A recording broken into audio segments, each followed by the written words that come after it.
I woke up married to a man I've never seen before, and everyone says I chose him. Amara's breath caught the moment she saw the ring resting on her finger. It fit perfectly, not loose, not unfamiliar, but settled there with quiet certainty. She turned her hand slowly, waiting for recognition to follow, but nothing came. It didn't feel like confusion. It felt like something had been taken. She lifted her head, and the wall in front of her was covered in photographs. Not a few placed for decoration, but a full arrangement, deliberate and impossible to ignore. Her body stilled as her eyes moved across them, each frame showing the same thing: her, standing beside a man she did not recognize, dressed in a wedding gown, composed and certain. There was no hesitation in her expression, no sign of doubt, nothing that suggested she had been forced. Her chest tightened as she stepped closer, her focus sharpening with each image. One showed her walking toward him, her gaze steady. Another captured his hand holding hers, firm and intentional. Another froze the exact moment the ring was placed on her finger, the same ring she now wore. The sequence continued without interruption, each frame reinforcing the last, leaving no space for denial. "This isn't possible," she said. "You'll understand it soon." The voice came from behind her, calm and unhurried. Amara turned and saw him standing a short distance away, already watching her. There was no urgency in him, no confusion, no attempt to explain. He looked like someone who had already accepted this moment long before she woke up. "Who are you?" she asked. "You're awake." "That's not an answer." "No, it isn't." He stepped closer, reducing the distance between them with measured control. His presence became heavier, not aggressive, but impossible to ignore. "I don't know you, and I don't remember any of this." "You're my wife." Amara exhaled slowly, her gaze steady. "No. Yes. I would remember getting married." "Yes. You would." "Then why don't I?" "Because you don't remember anything that matters." "That doesn't make sense." "It doesn't have to." "It does to me." Amara turned back to the wall, studying the photographs again, slower this time. Each image confirmed the last, building a complete sequence she could not dismiss. This was not a single moment. It was a record of something she had lived through. She reached out and let her fingers rest lightly against the glass of one frame. "I don't remember this." "I know. You keep saying that like it doesn't matter." "It doesn't change what happened."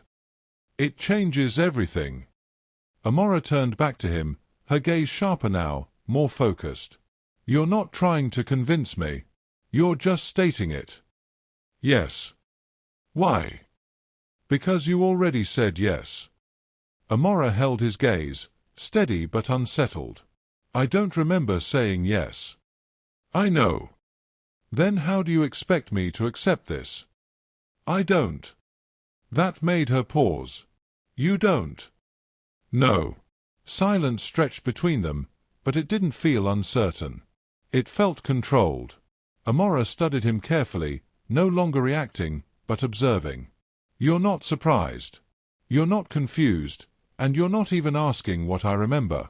"Why?" "Because I already know what you remember." "What do I remember?" "Your name. And nothing else." The certainty in his voice settled into something colder. Amara held his gaze, her breathing evening out as the confusion began to shift into something clearer. "You knew this would happen?" "Yes." "How?" He didn't answer. That silence confirmed everything. Her eyes flicked briefly to the wall of photographs, then returned to him. "This didn't just happen. You were ready for it." He didn't deny it. Amara stepped closer, her voice lower now, controlled. "You're not trying to help me remember. You're not even pretending to fix this." "No." "Why?" "Because it doesn't need to be fixed." "I don't remember agreeing to this." "You did." "I don't remember choosing you." "You did." "I don't remember this life." "You will." That's not an answer. It's the only one that matters. The tension between them settled into something sharper now, no longer uncertain, but defined. Amara stood still, the weight of everything pressing against her, but no longer overwhelming. This wasn't something that just happened to me. He held her gaze. You made it happen. He didn't deny it. That was enough. Amara exhaled slowly, her posture straightening as the realization settled into something solid. You knew I wouldn't remember. Yes. And you married me anyway. Yes. She nodded once, slow and deliberate. Then this isn't a mistake. No. It's a decision. Yes. Amara held his gaze, steady now.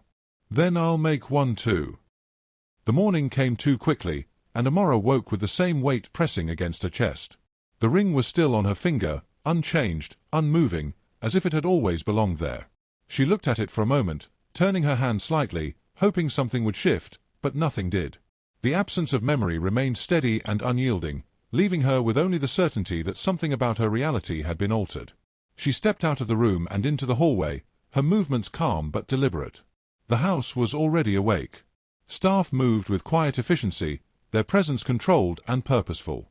The moment she appeared, the atmosphere shifted in a way that was subtle but undeniable. Good morning, Mrs. Blackwood. The greeting came without hesitation, and the woman who spoke lowered her head slightly in respect. There was no uncertainty in her tone, no second glance, no pause to confirm her identity. It was said as fact. Amara nodded faintly and continued walking, but the word stayed with her. Mrs. Blackwood. It sounded natural coming from someone else, like something that had been repeated enough to become unquestionable. She moved down the staircase slowly, her eyes taking in everything around her, searching for anything that felt out of place. Nothing did. The house felt structured, consistent, as though it had been functioning this way long before she questioned it. The dining room was already prepared, and Ethan sat at the head of the table as if nothing had changed from the night before.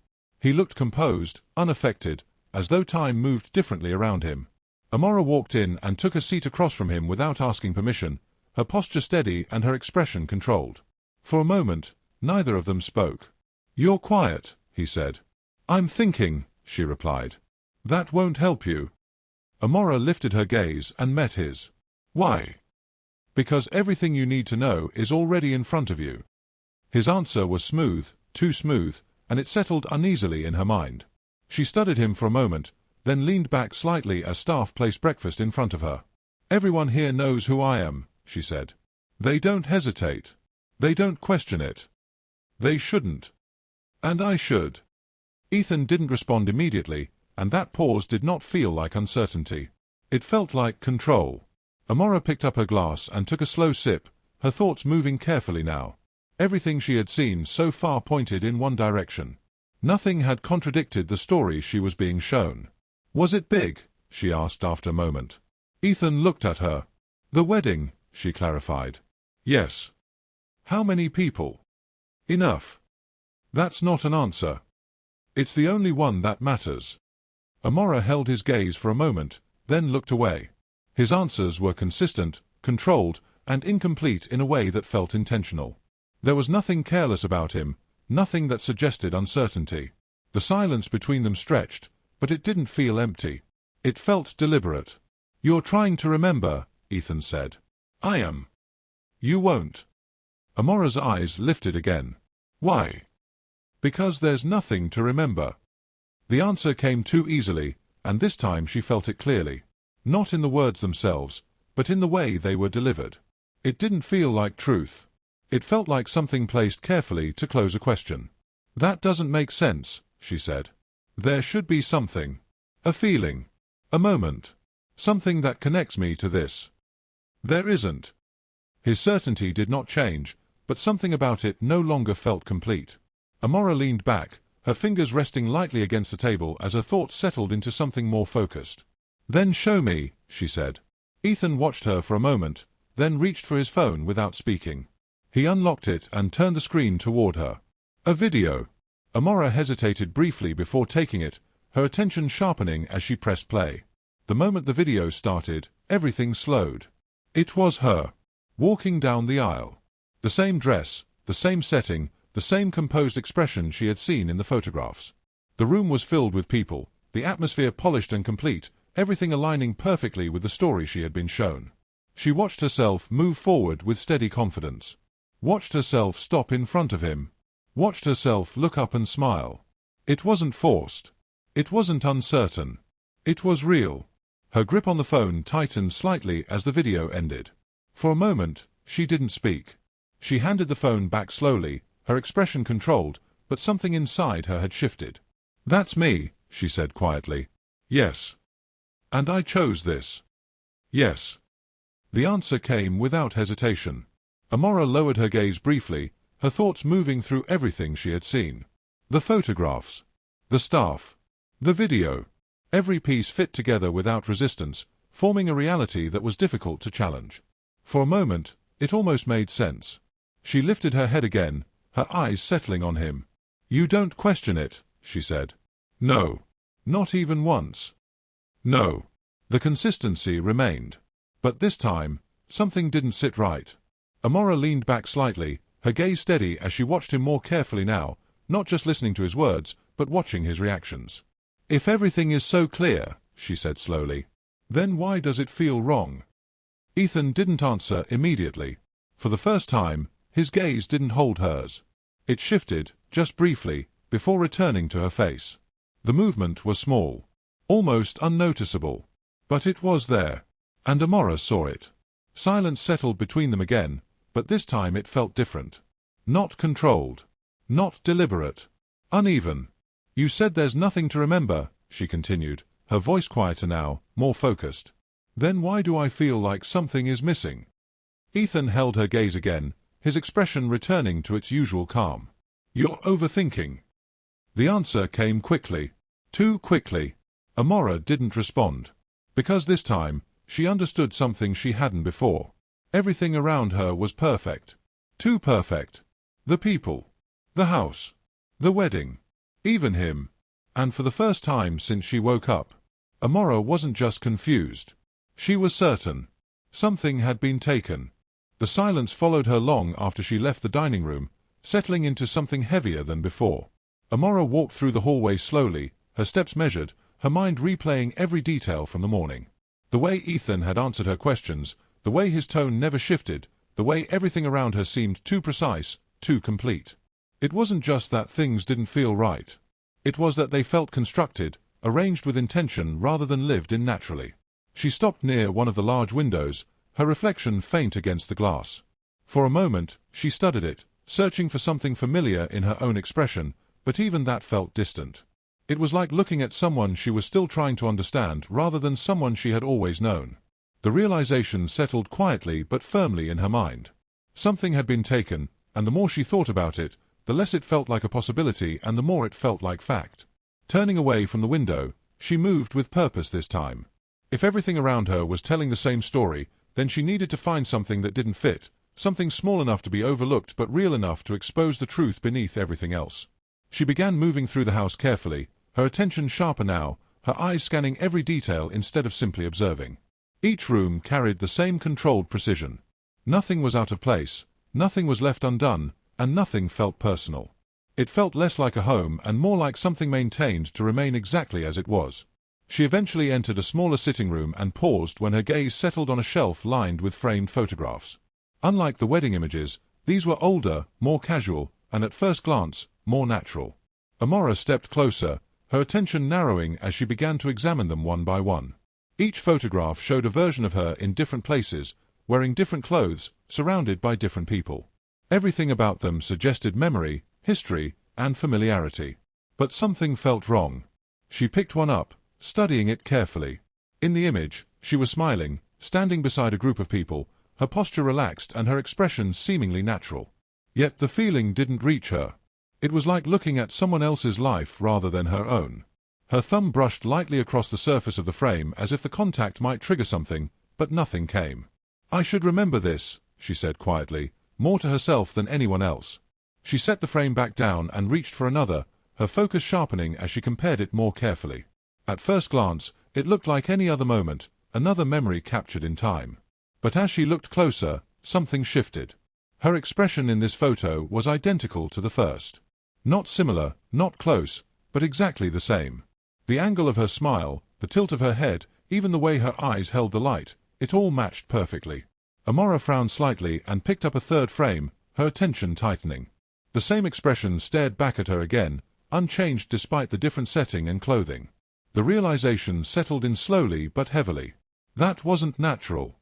That wasn't how memory worked. No one carried the exact same expression across completely different moments. Her fingers tightened slightly around the frame before she placed it back carefully. This wasn't coincidence. It was control. A quiet sound behind her made her turn, her attention snapping back instantly. One of the staff stood near the doorway, her posture straight and her expression neutral, but something about her presence felt too precise, too prepared. "Is there something you need?" the woman asked. Amara studied her for a moment, then lifted one of the frames slightly. "Who took these photos?" The woman hesitated, just for a second, but it was enough. The pause was brief, almost invisible, but it broke the perfect rhythm Amara had been seeing everywhere else. "I'm not sure," the woman said.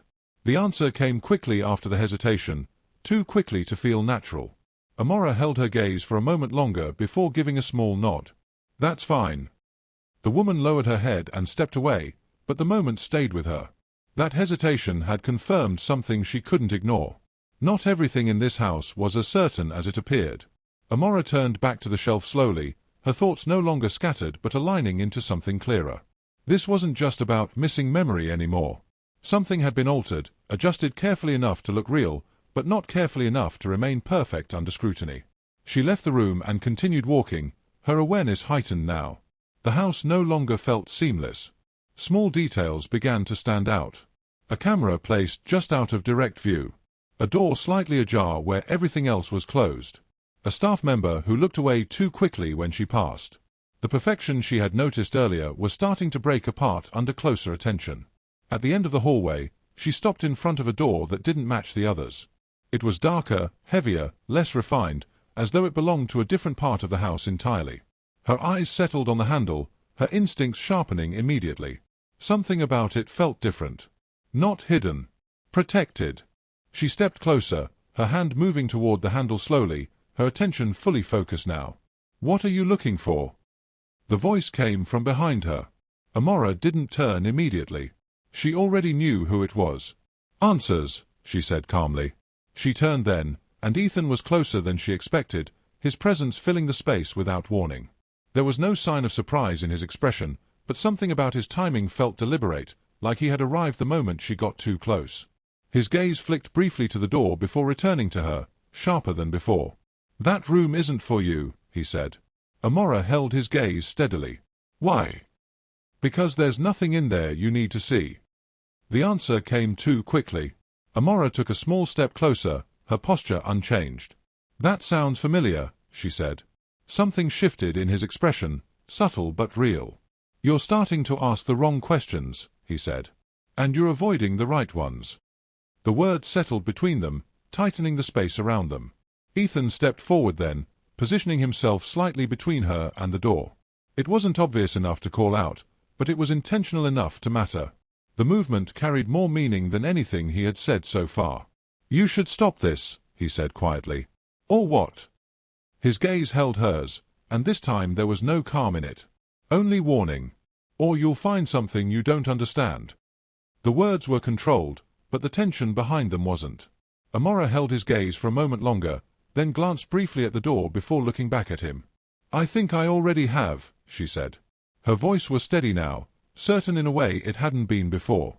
She stepped past him without hesitation, and this time, he didn't stop her. But she felt it, the shift in the air, the change in him, the quiet tension that followed her as she walked away. Everything she had seen, everything she had questioned, everything that didn't align, it all settled into something clearer. This wasn't random. This wasn't confusion. It was design. And for the first time since she woke up, Amara understood something without doubt. This wasn't about hiding the truth. It was about controlling what she was allowed to see. The silence followed her back to the room, but it no longer felt heavy. It felt clear. Amara stood still for a moment, her thoughts no longer scattered but aligned, each detail settling into place with quiet precision. The photographs, the identical expressions, the hesitation from the staff, the locked door, none of it was random. It was constructed, carefully arranged to present a version of reality that could not be questioned unless someone looked closely enough to see where it broke. She walked slowly toward the mirror, her reflection meeting her with unfamiliar stillness. There was nothing visibly wrong, no sign of damage, no trace of anything missing. But the absence was there, not in what she saw, but in what she felt. There was no connection to the person staring back at her, no sense of continuity, no emotional recognition. It was awareness without memory, presence without ownership. Her hand lifted, fingers brushing lightly against her temple as the thought settled fully. This wasn't loss. It was removal. And something else had been placed in its place. Amara turned before the realization could fade, her movements sharper now, more certain. She stepped out into the hallway and walked directly toward the door without hesitation. There was no need to question it anymore. She already knew where the truth was being kept. The door stood exactly where she had left it, dark and solid against the controlled perfection of the house. It didn't belong there, not in design, not in purpose. It felt different in a way that was impossible to ignore, like something meant to be avoided rather than hidden. She stopped in front of it, her gaze steady, her breathing calm. This time, she didn't reach for the handle immediately. She listened. There was no sound, no movement, nothing that confirmed what was behind it, but the silence didn't feel empty. It felt contained, like something existed just beyond it, something that had been deliberately separated from everything else. "You shouldn't be here." Ethan's voice came from behind her, but it no longer held the same control it had before. Amara didn't turn right away. "I know," she said calmly. "Then leave." "Why?" The question landed without hesitation. This time, the pause that followed was real. It wasn't measured or controlled, and that was enough to confirm what she already suspected. Amara turned slowly, her eyes meeting his. There was no uncertainty in her expression now, no confusion left to hide behind. "You've answered every question I've asked," she said, her voice steady. "Except the ones that matter." Ethan held her gaze, his expression still composed, but something beneath it had shifted. It wasn't visible in the way he stood or the way he spoke. It was in what he didn't say. "There's nothing in that room for you," he replied. "That's not true." Her answer came without delay. Ethan's eyes narrowed slightly, just enough to register the change. "Then what do you think is in there?" he asked. Amara took a small step closer, her attention fixed on him. "The part of me you couldn't control," she said. The word settled between them with quiet force. For a brief moment, Ethan didn't respond, and in that silence, the truth became clearer than any answer he could have given. "You didn't just take my memory," she continued. "You replaced it. You built everything around me so it would match the version you wanted me to believe." Ethan exhaled slowly, his gaze shifting away for the first time before returning to her. "Why?" she asked. This time, the question carried certainty. Ethan stepped forward, his presence heavier now, no longer just controlled, but strained. "Because you were going to expose everything," he said. "Everything I built. Everything that keeps this place standing." Amara's expression didn't change. "So you erased me." "I protected what matters."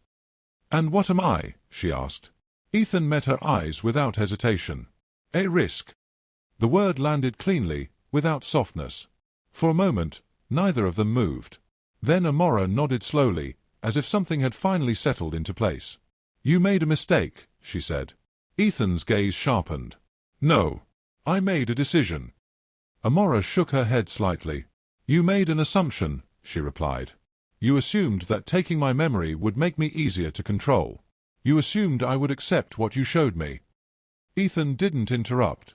But this time, he was listening. "You were wrong." The certainty in her voice didn't need force. It carried itself. Amara turned back toward the door, her hand lifting again, this time without hesitation. "You can lock a room," she said calmly, "but you can't lock the truth inside it forever." Ethan moved instantly. His hand closed around her wrist before she could reach the handle, the grip firm and immediate.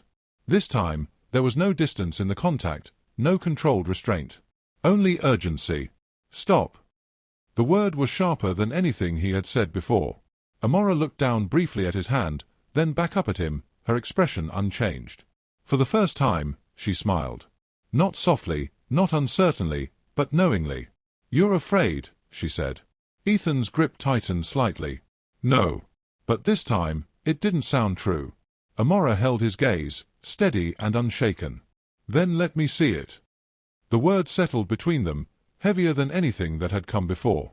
Ethan didn't move. He didn't answer. And slowly, his grip loosened. That was all she needed. Amara pulled her hand free, not forcefully, but deliberately. Ethan didn't stop her this time. He didn't step forward, didn't block her path, didn't try to regain control of the moment. And that was when everything changed. Amara stepped back slightly, her posture calm, her expression composed, but her presence different now. Stronger. Clearer. Untouchable in a way she hadn't been before. You took my memory, she said, but you didn't take who I am. Ethan said nothing. Because there was nothing left for him to control. Amara turned and walked away, her step steady, her thoughts no longer uncertain. The confusion that had followed her from the moment she woke up was gone, replaced by something far more dangerous. Clarity. This was never about forgetting. It was about control. And now that she understood it, he didn't have it anymore.